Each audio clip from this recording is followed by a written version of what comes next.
Hello everyone and welcome back to my YouTube channel. स्वागत है आप सभी का इस 200 प्लस एमसीक्यू सीरीज में। जिस बच्चे ने मेरा पार्ट 1 एंड पार्ट 2 देखा होगा इस सीरीज का, उसको पता होगा कि ये सीरीज क्या है। और जिसने नहीं देखा तो लिंक कमेंट सेक्शन में प्रोवाइड कर रहा हूँ, जाके जरूर देखिए पहले पार्ट 1 एंड पार्ट 2। बेटा ये सीरीज हम स्टार्ट कर रहे हैं जिसमें आपके 200 प्लस एमसीक्यू क्वेश्चन रहेंगे, लेकिन हम सिर्फ उसको एमसीक्यू पॉइंट पे नहीं देखेंगे, हम उसे कॉन्सेप्ट पॉइंट पे देखेंगे और पूरा का पूरा डिटेल सॉल्यूशन देंगे आपको, ताकि आपके कॉन्सेप्ट क्लियर हो जाए इसी से और आपको बड़े क्वेश्चंस में भी काफी हेल्प मिले इसके साथ। एमसीक्यूज इंपॉर्टेंट होते हैं, आपके पास 20 एमसीक्यूज होते हैं पेपर के अंदर, तो अगर आपने 20 एमसीक्यूज कर लिए, सारे के सारे करेक्ट कर लिए, तो आप वैसे ही काफी अच्छा स्कोर कर सकते हैं। तो जिन बच्चों को थोड़ा सा डर रहता है 12th के सब्जेक्ट को मार्क्स को लेकर कि भाई हाँ कैसे मार्क्स आएंगे, तो बेटा एमसीक्यूज थोड़े अच्छे से कर लीजिए। तो एमसीक्यूज में ज्यादा लिखना नहीं होता, बस लॉजिक लगाया और आंसर आ गया, बट मैं इसके डिटेल सॉल्यूशन करा रहा हूं। तो स्टार्ट करते हैं पार्ट 3 हम स्टार्ट करेंगे क्वेश्चन नंबर 41 से। 40 क्वेश्चन हमारे हो चुके हैं। पार्ट 1 में 1 से 25 करे थे, फिर 26 से लेकर 40 तक हमने पार्ट 2 में करे। अब 41 से आज हम स्टार्ट करें। क्वेश्चन आपके सामने है, एक बार क्वेश्चन पढ़ लीजिए अच्छे से।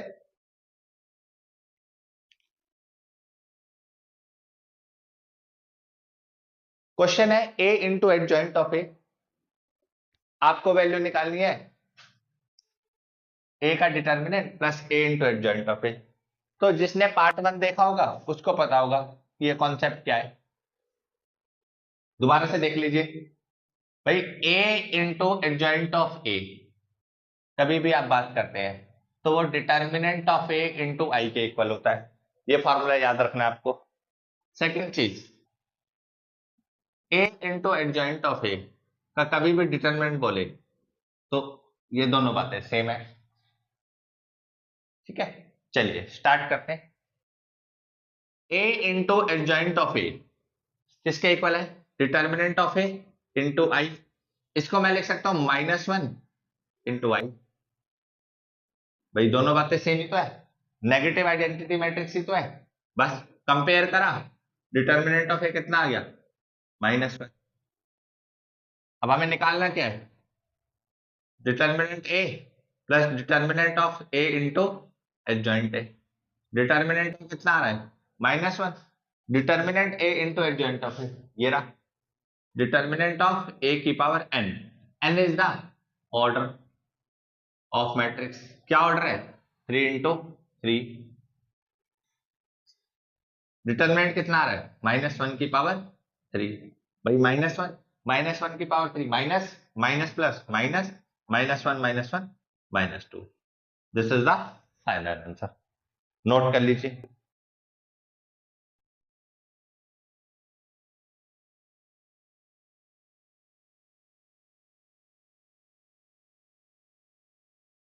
क्वेश्चन नंबर 42 पढ़ लीजिए।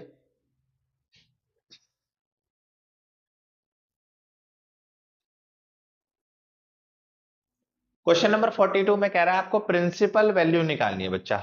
तो प्रिंसिपल वैल्यू निकालने के लिए आपको एक टेबल है एनसीईआरटी की बुक में, प्रिंसिपल वैल्यू की सारी रेंज दे रखी है आपको, कॉज इनवर्स साइन इनवर्स। तो वो टेबल आप जरूर याद कर लीजिए एनसीईआरटी से, इनवर्स ट्रिगो में। देखो कैसे करते हैं, माइनस का बाहर दो, √3/2 कॉस की किस वैल्यू पे होता है? कॉस π/6।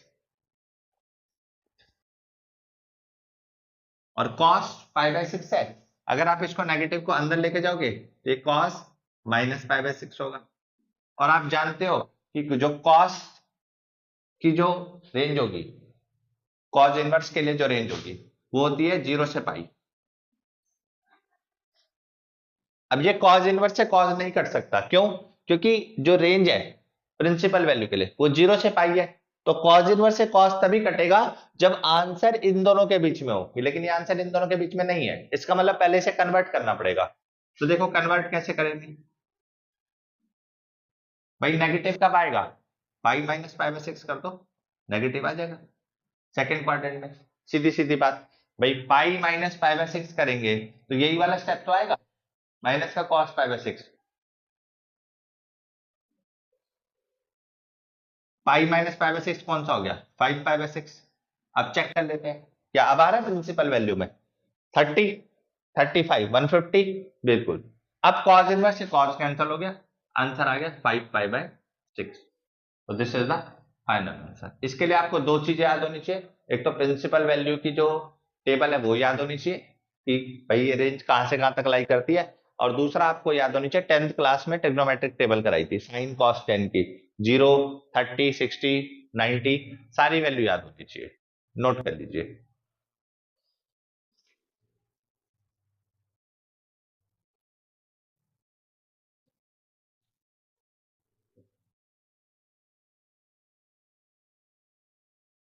क्वेश्चन नंबर 43 पढ़ लीजिए।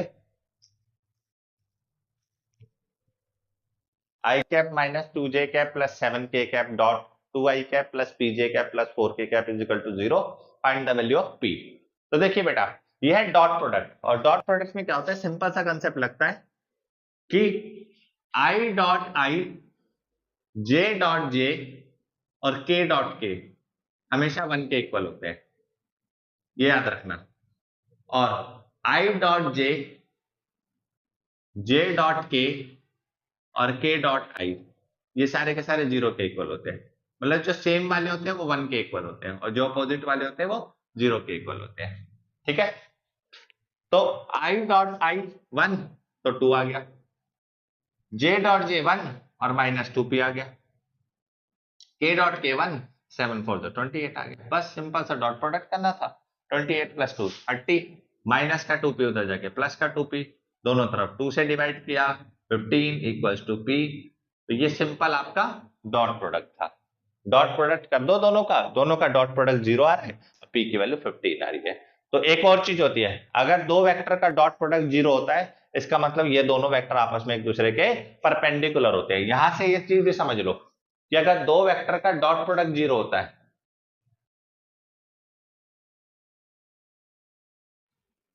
It means a vector is perpendicular to b vector. A vector perpendicular होता है बी वेक्टर के, तभी डॉट प्रोडक्ट 0 होता है। नोट कर लीजिए।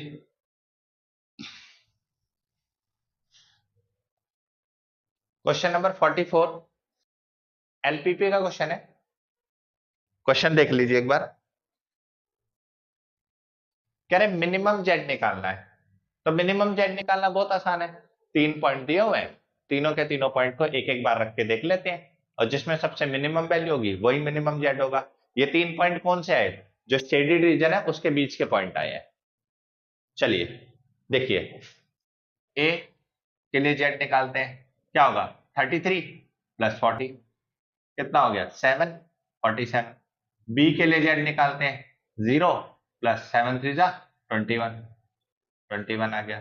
सी के लिए जेड निकालते हैं, 0 35। तो भाई मिनिमम कौन सा आ रहा है? यही तो आ रहा है minimum, this will be the minimum. बोलिए, मिनिमम आंसर आ गया। बस यही करना है इसमें, नोट कर लो।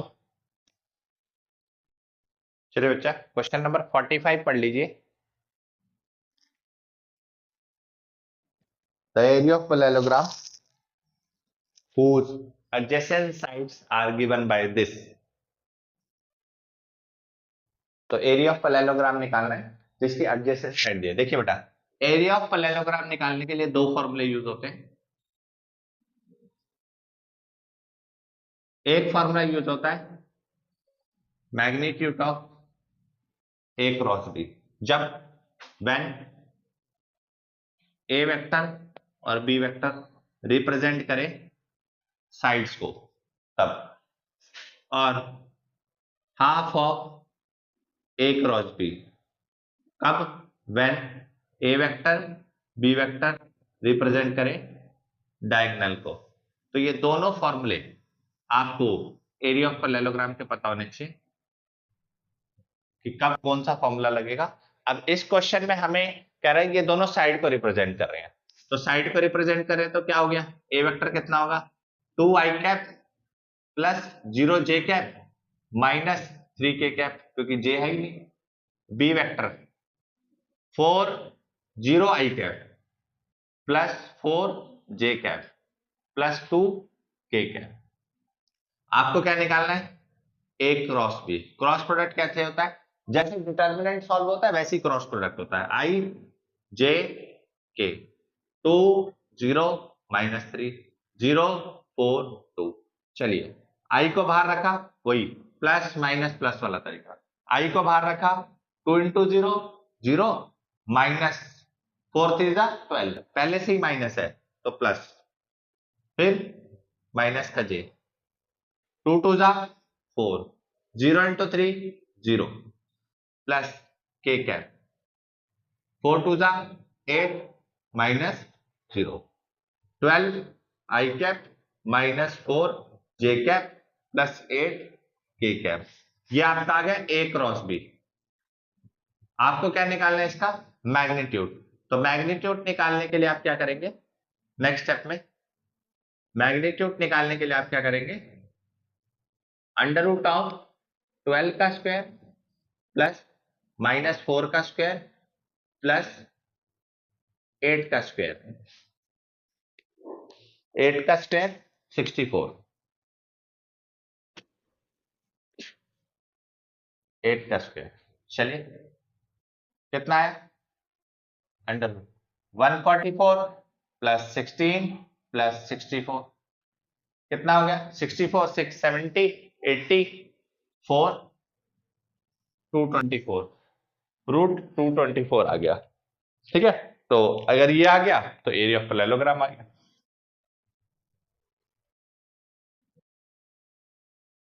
क्या होता है magnitude of A cross b, तो आंसर आया अंडर रूट 224। ठीक है, इसके फैक्टर बना के कॉमन ले लेना, जो आंसर आएगा वही फाइनल आंसर होगा। नोट कर लीजिए। क्वेश्चन नंबर 46 कर लीजिए। tan inverse of 1 plus cos inverse of -1/2 की वैल्यू निकालनी है। तो इसके लिए वही अभी बताया मैंने आपको इसी वीडियो में कि प्रिंसिपल वैल्यू निकालने के लिए रेंज आपको पता होनी चाहिए tan इनवर्स cos इनवर्स की क्या होती है। तो टेबल याद कर लोगे एनसीईआरटी से तो आपका काम आसान हो जाएगा। ठीक है, tan इनवर्स के लिए हम इसको कन्वर्ट करेंगे अंदर tan π/4। 10th क्लास में आपने ट्रिग्नोमेट्रिक टेबल पढ़ी होगी, उसमें ये डाटा गिवन है। 1 की वैल्यू कितनी आ गई, tan π/4 plus cos inverse minus बाहर रहने दो, cos कब होता है π/6 पे, नहीं π/3 पे, 30 डिग्री है ना, π/6 तो 30 डिग्री है, 30 डिग्री पे √3/2 होगा, तो ये होगा π/3 पे 60 डिग्री पे। ठीक है, चलिए अब प्रिंसिपल अगर ये रेंज के अंदर लाई कर रहा है तो tan इनवर्स से tan कैंसिल हो जाएगा और π/4 आ जाएगा, और बिल्कुल लाई करता है। इसकी -π/2 से π/2 होती है। रेंज आपको टेबल में भी शेयर कर दूंगा, देख लेना क्वेश्चन के बाद, उस टेबल को अच्छे से याद कर लीजिए। tan इनवर्स से tan कैंसिल हो गया, π/4 आ गई, ये नहीं कैंसिल होगा क्योंकि इसकी जो रेंज होती है वो 0 से पाई होती है। तो जब रेंज नहीं कैंसिल होती, रेंज में नहीं आता, तो आप इसे कन्वर्ट कर दीजिए ना, इसे कन्वर्ट करके लिखिए पाई माइनस π/3। कैसे, क्योंकि सेकेंड क्वाड्रेंट में कॉस नेगेटिव होता है, तो सेकेंड क्वाड्रेंट में आता है पाई माइनस थीटा, तो पाई माइनस π/3, पाई माइनस π/3 क्या होगा, माइनस π/3। तो इसका फॉर्मूला होता है cos pi minus theta is equal to minus cos theta. आपको ये पता होना चाहिए। तो कॉस इन्होंने ये दिया हुआ था, मैंने ये लिख दिया कॉस पाई माइनस थीटा, बस अब कन्वर्ट कर दो। कॉस इनवर्स कॉस कितना आएगा 3 2 π/3। अब 2 π/3 को चेक कर लेते हैं, 0 से पाई में आ रहा है, बिल्कुल आ रहा है, 60 का डबल 120 आ रहा है, तो इसका मतलब कॉस इनवर्स से कॉस कैंसिल हो जाएगा, तो ये हो गया π/4 प्लस 2 π/4। एलसीएम लिया 12/3 pi plus 8 pi, 11 π/12 is the final answer. Note कर लीजिए। क्वेश्चन नंबर 47 पढ़ लीजिए। डिटर्मिनेंट का क्वेश्चन है, बहुत बेसिक सा है।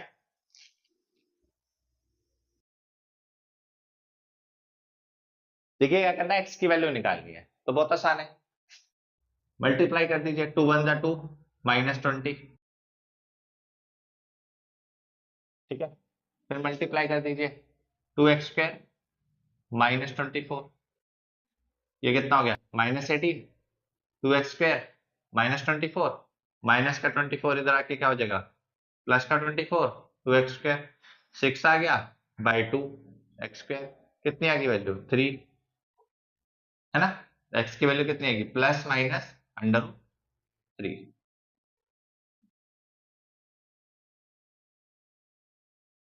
नोट कर लीजिए।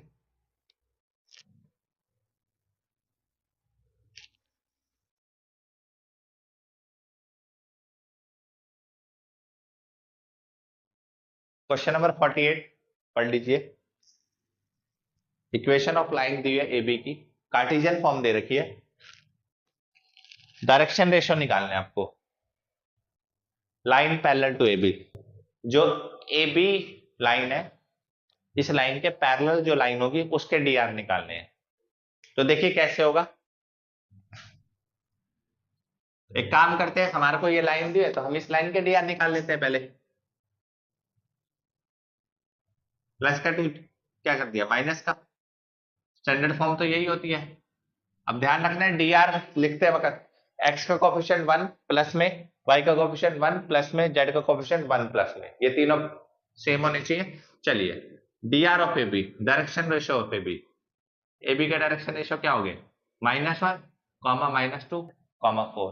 अगर AB का डायरेक्शन रेशियो ये है तो ऑब्वियस सी बात है इसकी जो लाइन होगी उसके पैरेलल जो भी लाइन होगी उसके DR भी सेम होंगे। तो DR ऑफ AB अगर ये है तो इस पैरेलल लाइन के DR भी क्या होंगे, -1, -2, 4। DR of line parallel to AB, अच्छे से कंसेप्ट पढ़ लीजिए कि जो AB लाइन बनेगी उसके DR भी सेम होंगे। नोट कर लीजिए। क्वेश्चन नंबर 49 पढ़ लीजिए। कह रहा ऑर्डर निकालना है, इस दो मैट्रिक्स के प्रोडक्ट करने पर जो ऑर्डर आएगा उसका ऑर्डर निकालना है। तो देखिए कैसे करेंगे। पहले वाले को चेक करो कि इसका रो क्या है और कॉलम क्या है। सबसे पहले रो लिखते हैं फिर कॉलम लिखते हैं। इसमें कितनी रो है टोटल, 3 रो 1 कॉलम। इसमें कितनी रो है, 1 रो 3 कॉलम। तो कभी भी ऑर्डर निकालने के लिए आपको ये समझना पड़ेगा कि इसके मल्टीप्लिकेशन पॉसिबल है, पहले ये चेक कर लो। इसका कॉलम और इसकी रो दोनों सेम होनी चाहिए। अगर ये दोनों सेम है तो मल्टीप्लिकेशन पॉसिबल है। और जो फाइनल रिजल्ट आएगा, जो ऑर्डर आएगा इस मैट्रिक्स का, मान लो इसको मैं बोल देता हूँ ये ए मैट्रिक्स है और ये बी मैट्रिक्स है, तो ए बी का जो प्रोडक्ट आएगा वो आएगा 3 × 3, यानी जो इसका ऑर्डर होगा वो 3 × 3 होगा। बोलो बात समझ आई। इसका ऑर्डर क्या होगा, 3 × 3। नोट कर लीजिए, बहुत छोटा सा बेसिक सा क्वेश्चन है मल्टीप्लीकेशन के ऊपर। क्वेश्चन नंबर 50 नोट कर लीजिए। इंटीग्रेशन निकालना है अंडर रूट में 9 - 25x²। तो ये स्पेशल सीरीज है इंटीग्रेशन की, इसके फॉर्मूले आपको पता होने चाहिए। इंटीग्रेशन ऑफ 1 में √a² - x² × dx, ये बेटा इक्वल होता है sine inverse x/a plus c। ये फॉर्मूला याद कर लो इंटीग्रेशन का। चलिए स्टार्ट करते हैं। सबसे पहले x² का कोएफिशिएंट 1 होना चाहिए, तो 25 कॉमन ले लो। तो जैसे ही 25 कॉमन लिया तो 9 में से 25 कॉमन लोगे तो 9/25 लिखोगे, माइनस 25 कॉमन ले लिया, x²। कॉमन लेने का मतलब क्या है, दोनों तरफ 25 से डिवाइड कर दो, तो ये 9/25 हो गया, ये 25 से डिवाइड होके हो गया। अब 25 ब्रैकेट के बाहर लिख दो, लिख दिया। अब ये रूट से बाहर जाएगा, अगर ये रूट से बाहर, सॉरी 1/25 नहीं आएगा, 25 आएगा। तो अगर ये 25 आया है,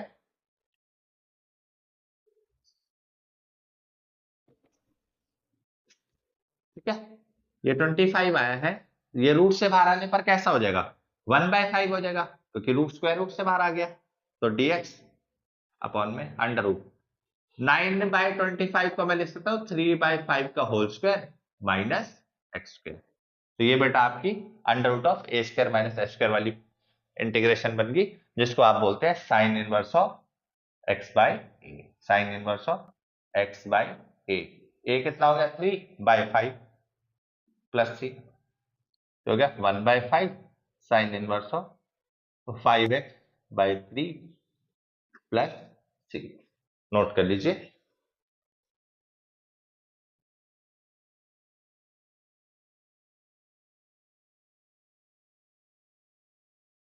क्वेश्चन नंबर 51, इंटीग्रेशन। न्यूमरेटर में cos 2x minus cos 2 theta है और डिनोमिनेटर में cos x minus cos theta है इनटू dx। चलिए देखिए, इस क्वेश्चन को करने के लिए आपको ये फॉर्मूले पता होने चाहिए। cos 2x को हम लिख सकते हैं 2 cos स्क्वायर x माइनस 1, क्योंकि देखिए ऊपर डबल एंगल है, नीचे सिंगल एंगल है, और इंटीग्रेशन में बेसिकली हम क्या करते हैं, डिनोमिनेटर वाले पार्ट को हटाने की कोशिश करते हैं। तो क्या किया मैंने, cos 2 थीटा को 2 cos स्क्वायर x माइनस 1 लिख दिया।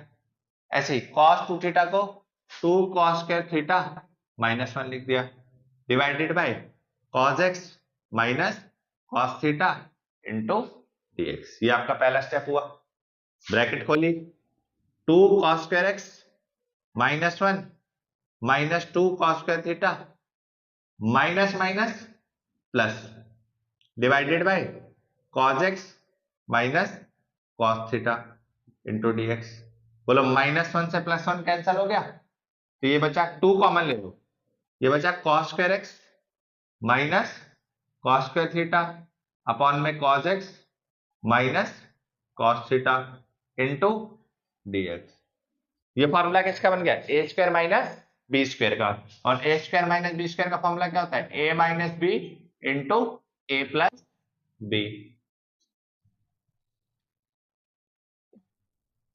cos x minus cos theta into cos x plus cos theta divided by cos x minus cos theta into dx।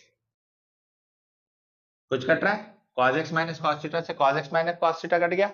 चलिए आगे देखते हैं। तो बचा क्या आपके पास, 2 integration cos x plus cos theta into dx। अगर मैं दोनों को अलग अलग कर लूं, cos x into dx plus 2 times cos theta into dx। अगर मैं दोनों को अलग अलग कर लूं तो इसका इंटीग्रेशन तो sin x होगा, क्योंकि cos x का इंटीग्रेशन क्या होता है, integration of cos x is sin x। ठीक है, और cos थीटा को हम कांस्टेंट की तरह ट्रीट करेंगे क्योंकि ये dx है। तो कांस्टेंट का इंटीग्रेशन क्या होता है, dx का इंटीग्रेशन क्या होता है, x प्लस सी प्लस सी। बस यहाँ पे क्या लगा देंगे, 2 dx का इंटीग्रेशन करा x हुआ और cos थीटा आ गया क्योंकि ये तो कांस्टेंट है, plus c. This is the final answer. ये आपका आंसर आ गया, नोट कर लो।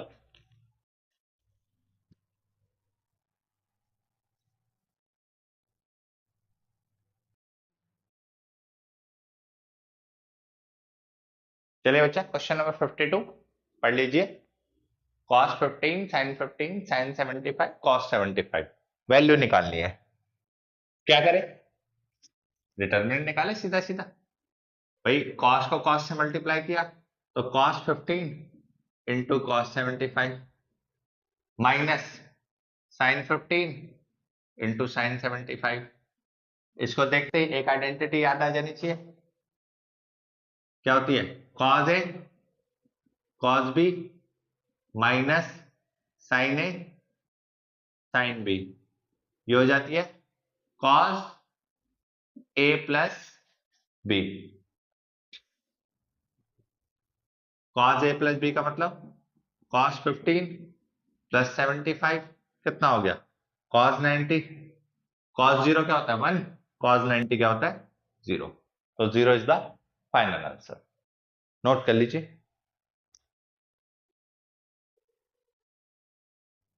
चलिए बच्चा, क्वेश्चन नंबर 53 पढ़ लीजिए।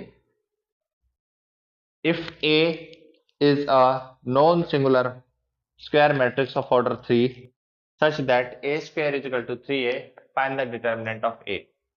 देखिए कैसे करना है, आप एक काम करिए, अगर आपको डिटर्मिनेंट ऑफ A की वैल्यू निकालनी है तो आप एक आसान सा तरीका करिए कि A स्क्वायर को मैं A इंटू A लिख सकता हूं, प्री मल्टीप्लाई कर दीजिए A इनवर्स से, जैसे ही आप प्री मल्टीप्लाई करेंगे ए इनवर्स से, आप समझ जाएंगे कि ए इनवर्स इंटू ए क्या होता है, आई, ए इंटू आई, और ये 3i। एग्री? तो आपने नोट किया कि ए इनवर्स इंटू ए आई होता है, ये हमेशा ध्यान रखना। ए इनवर्स इंटू ए, किसी भी मैट्रिक्स को उसके इनवर्स से मल्टीप्लाई करोगे तो आइडेंटिटी मैट्रिक्स देगा।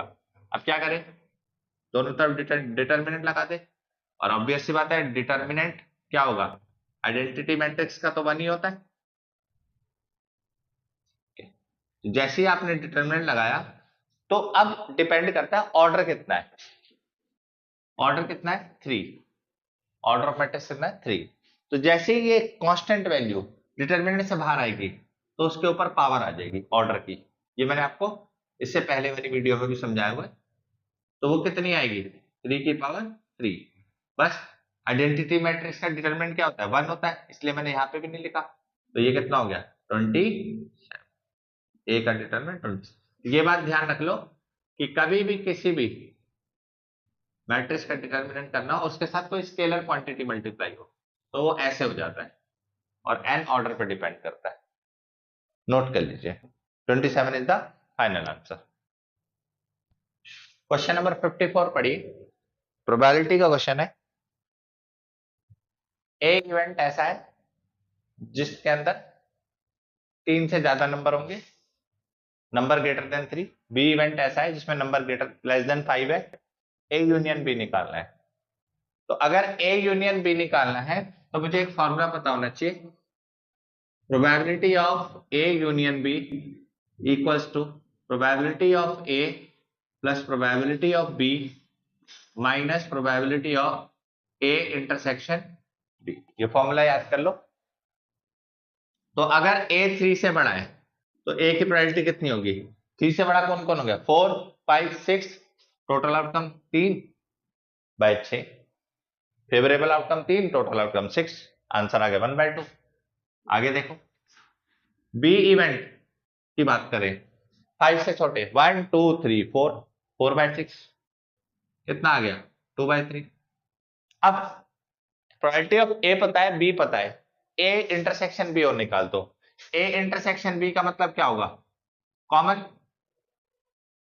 भाई 3 से बड़ा और 5 से छोटा कॉमन क्या है, अगर हम बात करें दोनों में तो एक तो 3 कॉमन आएगा, एक 4 आए। 3 से बड़ा कौन कौन से सैंपल स्पेस हो गए, 4 5 6, और 5 से छोटा 1 2 3 4। तो दोनों में कॉमन क्या आ रहा है, 4 ही आ रहा है। तो दोनों में कॉमन 4 आ रहा है, इसका मतलब एक एलिमेंट कॉमन आ रहा है, और टोटल आउटकम कितना हो गया 6। बस अब ए यूनियन बी निकाल लेते। प्रोबेबिलिटी ऑफ ए कितना 1/2, बी कितना 2/3, ए इंटरसेक्शन बी कितना 1/6, एलसीएम ले लिया 6, 2 3 जा 6, 3 2 जा 6, 2 2 जा 4 -1, 7 -1/6, 6/6, आंसर कितना आ गया 1 आ गया। ये तो मैंने आपको फॉर्मूले से बताया, क्या आप इसका आंसर डायरेक्ट निकाल सकते थे, ये तो मैं चाहता था कि आप फॉर्मूला रिवाइज कर ले एक बार। क्या आप इसका आंसर डायरेक्ट निकाल सकते हैं, ऑब्वियस सी बात निकाल सकते हैं। दोनों का यूनियन निकाल लीजिए, 1 2 3 4 5 6 आ रहा है, भाई यूनियन 1 2 3 4 5 6 आ रहा है, तो यूनियन में एलिमेंट 6 हो गए, टोटल एलिमेंट 6 है, 6/6 1 हो गया, प्रोबेबिलिटी तब भी 1 आएगी। तो ये फॉर्मूले को एक बार रिवाइज करने के लिए था, ताकि आपका फॉर्मूला रिवाइज हो जाए, अदरवाइज इसका आंसर डायरेक्ट 1 आ सकता है। नोट कर लीजिए। क्वेश्चन नंबर 55 पढ़ लीजिए, find the value of x, determinant लगा के, ठीक है, आराम से सॉल्व कर लेंगे, कुछ करना नहीं है। भाई डिटर्मिनेंट लगा दो, प्लस माइनस प्लस 2, एक्स 1 जा x, 9 × x 9x, -3 x -4x, +2 9x -4x, +3 = 0। ये कितना हो गया, माइनस का 16x, माइनस माइनस प्लस, 3 3 जा 9x, प्लस 10x, क्योंकि 9 में से 4 क्या 5, 5 का डबल 10, +3 कितना है, -16x plus 19x plus 3 = 0, minus नहीं plus 3x plus 3 = 0। 3x is equal to -3x की वैल्यू आ गई -1। सिंपल सा क्वेश्चन था, डिटर्मिनेंट सॉल्व करना था। नोट कर लीजिए। चलिए बच्चा, क्वेश्चन नंबर 56 पढ़ लीजिए। आपको कह रहा है 5 एलिमेंट्स दिए हुए एक मैट्रिक्स के अंदर, पॉसिबल ऑर्डर क्या हो सकते हैं। तो भाई 5 एलिमेंट्स के अंदर पॉसिबल ऑर्डर क्या हो सकते हैं। अगर आपको एलिमेंट 5 दिए तो मैट्रिक्स किस किस ऑर्डर का मैट्रिक्स पॉसिबल हो सकता है। एक 5 इंटू 1 का, एक 1 इंटू 5 का। तो 2 पॉसिबल ऑर्डर हो सकते हैं।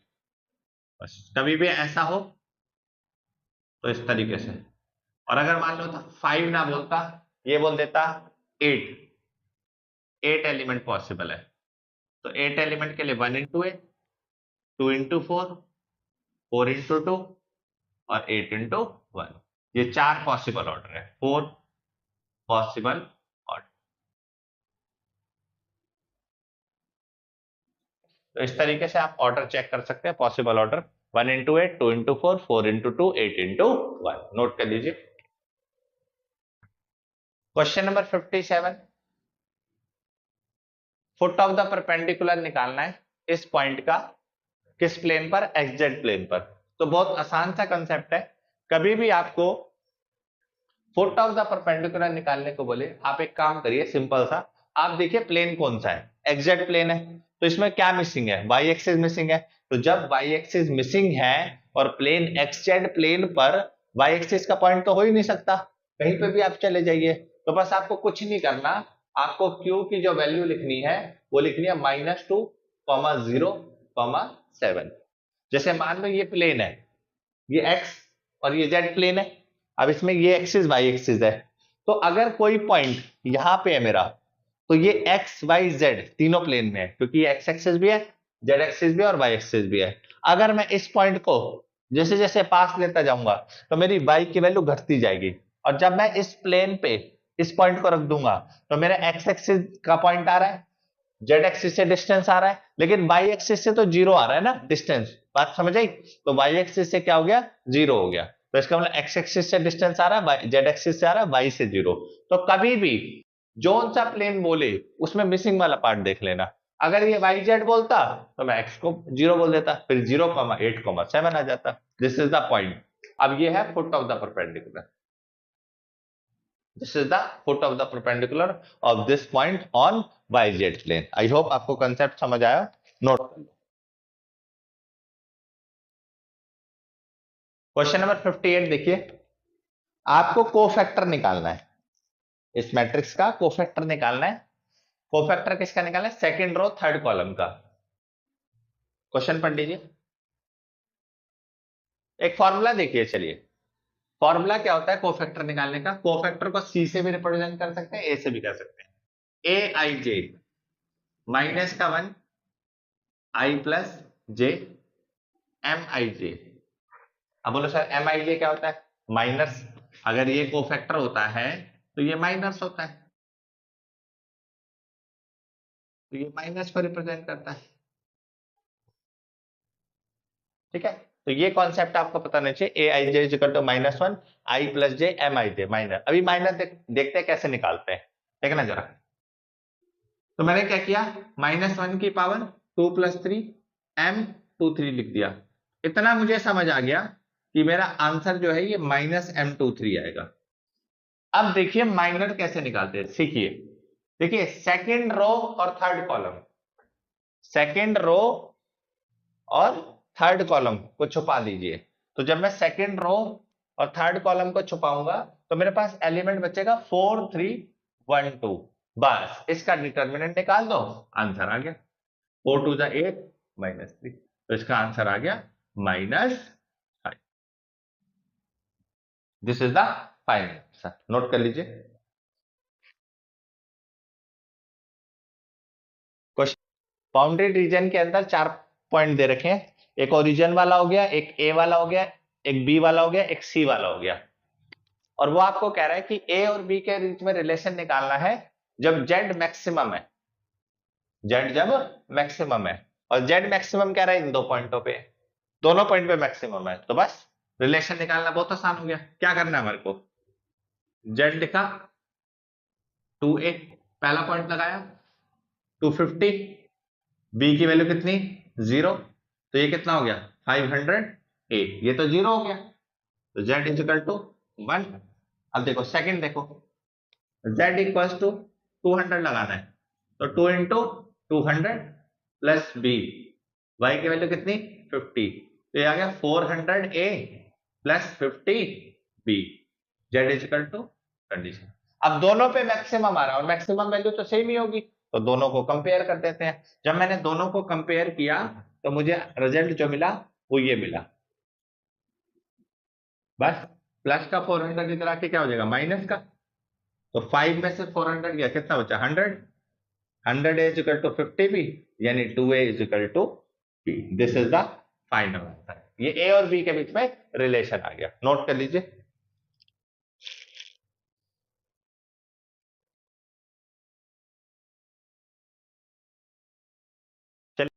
चलिए बच्चा, क्वेश्चन नंबर 60 आज के लिए लास्ट क्वेश्चन है, पढ़िए एक बार इस क्वेश्चन को। आपको बताना है number of arbitrary constant in the particular solution of a differential equation of second order. देखिए, नंबर ऑफ आर्बिट्री कांस्टेंट, अगर आप number of arbitrary constant, arbitrary constant अगर आप पर्टिकुलर सॉल्यूशन के लिए पूछते हैं तो हमेशा आंसर आएगा 0। ये मैंने अपनी एक वीडियो में भी बताया हुआ है, पर्टिकुलर सॉल्यूशन के लिए कंसेप्ट बता रखा है पूरा अच्छे से। पर्टिकुलर सॉल्यूशन के लिए 0 आएगा हमेशा, चाहे ऑर्डर कुछ भी हो, मुझे उससे मतलब नहीं। पर्टिकुलर सॉल्यूशन के लिए आर्बिट्री कांस्टेंट 0 रहेगा। ऑर्डर जब देखना होता है जब आपको जर्नल सॉल्यूशन के अंदर आर्बिट्री कांस्टेंट निकालने होते हैं, कांस्टेंट निकालने होते हैं। उसके अंदर आप ये बात समझ लीजिए कि it will depend upon order. तो अगर इस क्वेश्चन में मुझसे जनरल सॉल्यूशन का पूछता आर्बिट्री कांस्टेंट तो मैं वैल्यू बोलता 2, लेकिन यहाँ पे क्या है 0। चलिए नोट कर लीजिए।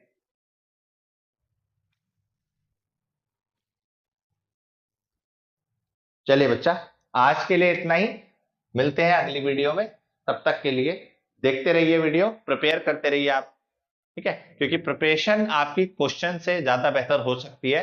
कॉन्सेप्ट भी बनते रहेंगे, साथ में आपकी प्रैक्टिस भी होती रहेगी। साथ में फॉर्मूलाज के ऊपर भी कमांड रखिए अपनी, जितने भी फॉर्मूलाज आपको पता है एनसीईआरटी में आपको गिवन है, आरडी शर्मा में आपको गिवन है, सारे फॉर्मूलाज आप अच्छे से पढ़ लीजिए और उनकी एप्लीकेशन सीख लीजिए। इसी तरीके से हम डिफरेंट पार्ट पे कॉन्सेप्ट डिस्कस करते रहेंगे, सॉल्यूशन इसी तरीके से डिस्कस करते रहेंगे। मिलते हैं अगली वीडियो में, तब तक के लिए बाय बाय, टेक केयर, ध्यान रखिए।